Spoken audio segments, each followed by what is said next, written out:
Olá, nessa videoaula retomaremos a questão da epistemologia genética do Jean Piaget, agora trabalhando com o papel do docente na aquisição do conhecimento no contexto da sala de aula.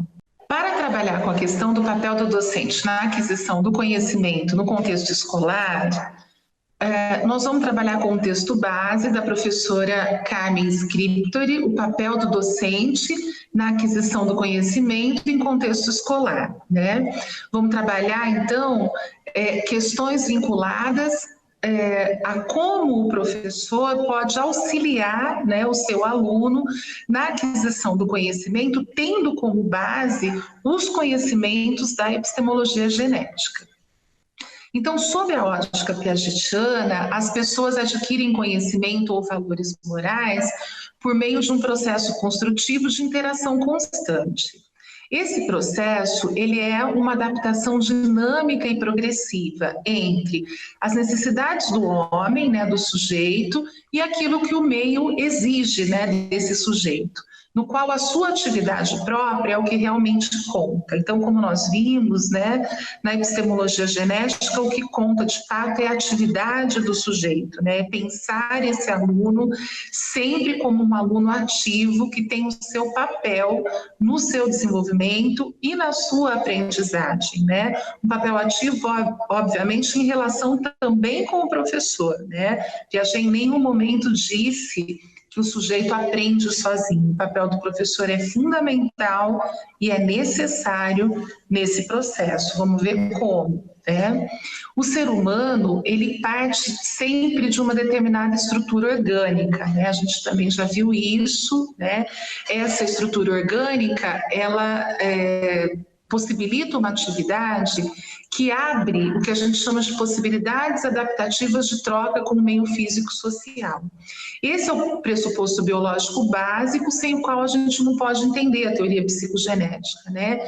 De acordo com essa teoria, né, do Piaget, as funções da inteligência implicam estruturas que não se encontram pré-formadas no indivíduo ao nascer, nem têm origem no objeto em si, mas que são construídas pela atividade própria do sujeito sobre os objetos do conhecimento, através da coordenação de suas ações sobre o mundo físico e sobre o mundo social. Então, de novo, né, a importância da interação, tanto com os objetos físicos, que são as coisas, né, que estão aí dispostas no meio, como a interação social, que é a interação com o outro, com as pessoas, né, para a construção desse conhecimento. A concepção piagetiana, ela advoga que o conhecimento, ele resulta dessa interação, né, que é indissociável entre sujeito e objeto. Então, aí a gente tem uma troca, né, uma relação entre o sujeito e entre o objeto, né, entre o meio físico e o meio social. E a Carmen, ela diz, né, abro aqui parênteses para relembrar que para Piaget a cultura é parte integrante do meio social. É importante a gente lembrar que o Piaget às vezes recebe algumas críticas dizendo que o Piaget não se importou muito com a questão do desenvolvimento social, do desenvolvimento cultural. Não é verdade, porque para o Piaget a cultura já é parte integrante do meio social, né? E a concepção epistemológica interacionista construtivista, ela afirma que todo conhecimento é elaborado, produzido e construído no âmbito do sujeito, fora do qual não há conhecimento nem consciência. Mas esse sujeito não é um ser natural, né? E ele não se encontra sozinho, né, agindo no vazio, mas é um sujeito que está inserido num meio físico e num meio social, que contém a cultura, não é? Que permite estabelecer trocas interativas com o outro, né, cujos resultados dessas relações vão promover o crescimento tanto individual quanto o crescimento coletivo, né? É importante a gente lembrar dessas questões. Segundo Amélia Domingues de Castro, as características de um professor piagetiano, né, elas podem ser encontradas, esparsas, contidas nos vários escritos pedagógicos de Piaget, né? Por que elas são esparsas?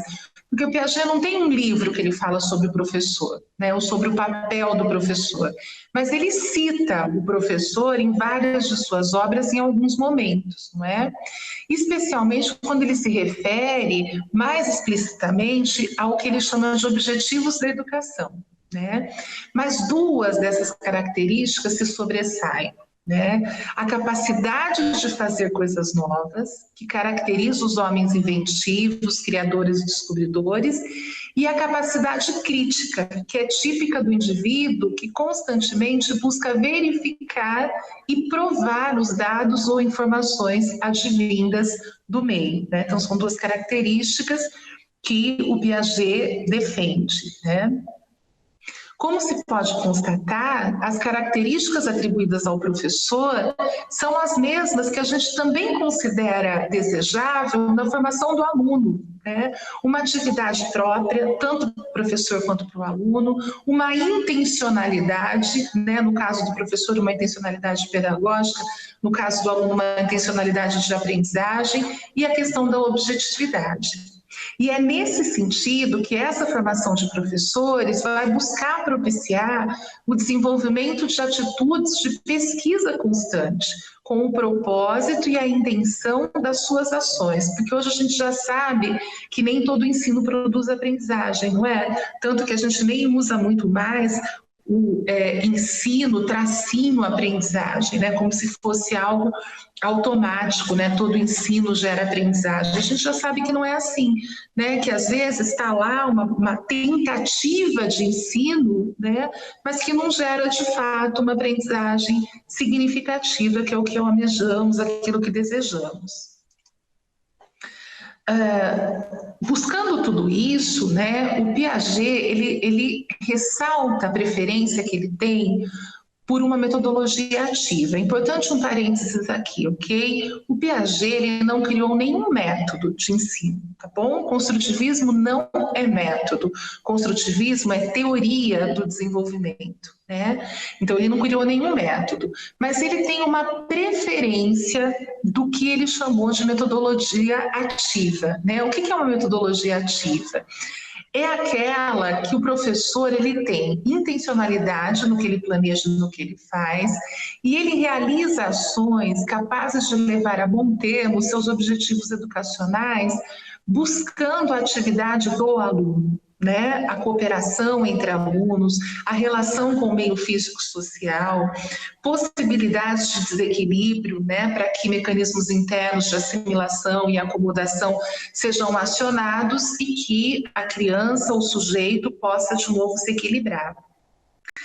Nesse sentido, para o Piaget, o trabalho por equipes ou o trabalho em grupo vai proporcionar o exercício das regras internas e externas e vai contribuir para o desenvolvimento do indivíduo autônomo e cooperativo. Então, se a gente pudesse dizer qual seria a metodologia, né, preferida aí dentro da proposta piagetiana, nós poderíamos falar no trabalho em grupo ou trabalho por equipes, como chamou Piaget, né, que são trabalhos onde a gente estimula a cooperação, a troca com o outro, o diálogo, né, e a partir disso a construção efetiva do conhecimento, tá?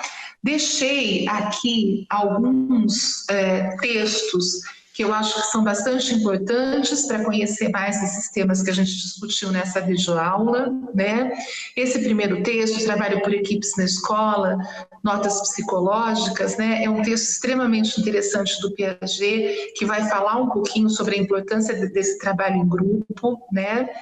O Observações Psicológicas sobre o Trabalho em Grupo também, né? Vai trabalhar com esse tema que a gente está discutindo, né, da necessidade de se colocar a criança e o sujeito de conhecimento na relação com o outro, para exercitar a cooperação, né, e aprender sempre na relação com o outro.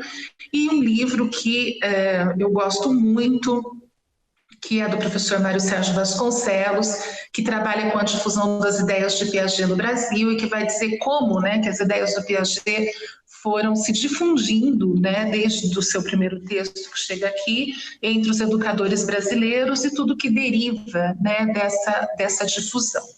Então, com certeza, né, Epistemologia Genética de Jean Piaget pode, né, trazer contribuições importantes ao trabalho do docente, né, na aquisição do conhecimento em contexto escolar, e esse também, né, é um tema que merece aprofundamento, por isso, né, a sugestão de leituras extras, não só dos textos bases, que estão aqui colocados, né, mas também uma busca por textos complementares para que, de fato, se entenda qual a proposta piagetiana.